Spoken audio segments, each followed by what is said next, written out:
तर परप्रांतीय रिक्षा चालकांसाठी मुख्यमंत्री फडणवीसांनी घेतलेल्या निर्णयावरून ठाकरे सेनेचे खासदार संजय राऊतांनी शिंदेंना टोला लगावलाय।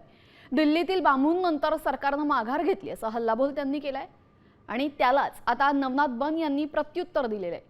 विधानसभा आणि बीएमसी मध्ये कुणाला बांबू लागले हे सर्वांनीच पाहिलंय असा टोलाही त्यांनी लगावलाय। पाहूयात। दिल्लीतील बांबूंनंतर हा निर्णय झाला असं म्हणत राऊतांनी टोला लगावलेला आहे। मराठीसाठी मंत्रीपद सोडणार होते, आता गप्प का झाले असा सवालही यावेळेस त्यांनी विचारला।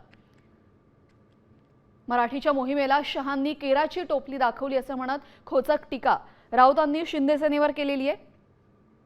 परिवहन मंत्र्यांच्या हातामध्ये काहीच नसल्याचं सुद्धा त्यांनी म्हटलंय। परिवहन मंत्र्यांच्या हातात काही नाही, तुम्ही बंड केलं पाहिजे। नाही मराठीसाठी माझं मंत्रीपद गेलं तरी चालेल, म्हणजे जी काही मोहीम तुम्ही चालवली होती मराठीची ती अखेर अमित शहानी केराच्या टोपलीत टाकली। पण आम्हाला त्यावेळेला एक खात्री होती की दिल्लीतून एक बांबू येईल, तो बांबू जाईल आणि मग हे माघार घेतील। तसा तो काल बांबू आला।